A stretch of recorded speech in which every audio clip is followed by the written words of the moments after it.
মইনাহঁত আহাচোন তোমালোকৰ দ্বিতীয় শ্ৰেণীৰ অংকুৰণ নামৰ পাঠ্যপুথিত থকা বন্দাৰ বিলুই নামৰ কবিতাটো আবৃত্তি কৰোঁ। বন্দাৰ বিলুই।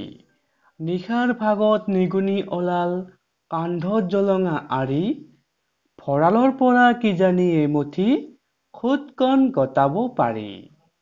বন্দা আছিল ডলিৰ আঁৰত চিকাৰ ধৰিবলৈ, আহাৰ বিচাৰি পিলিঙা নিগুনি তাতেই ওলাল গৈ।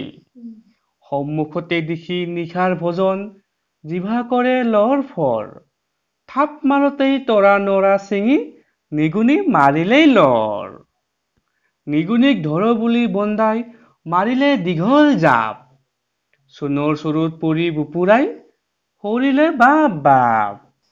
মইনাহঁত কবিতাটো শুনি নিশ্চয় ভাল লাগিল। আহাচোন আমি আকৌ এবাৰ কবিতাটো মাতো। বন্দাৰ বিলুই।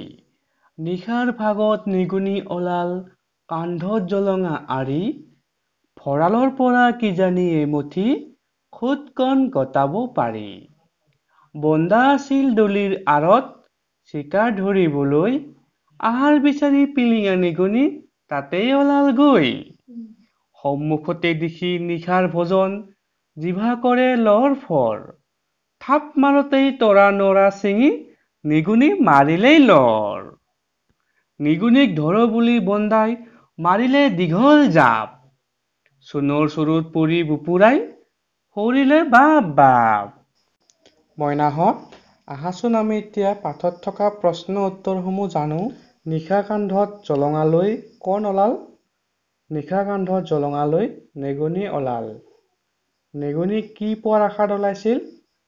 নেগুনীয়ে ভঁৰালৰ পৰা এমুঠি খুদকণ পোৱাৰ আশাত ওলাইছিল।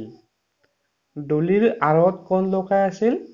ডলিৰ আঁৰত বন্দা লুকাই আছিল।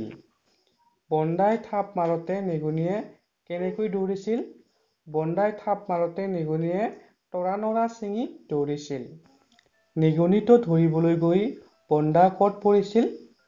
নিগুনিটো ধৰিবলৈ গৈ বন্দাই চূণৰ চৰুত পৰিছিল। মইনাহঁত তোমালোকে কবিতাটো ভালকৈ পঢ়িবা আৰু আবৃত্তি কৰিবলৈ যত্ন কৰিবা। আজিলৈ ইমানতে সামৰিছো দেই।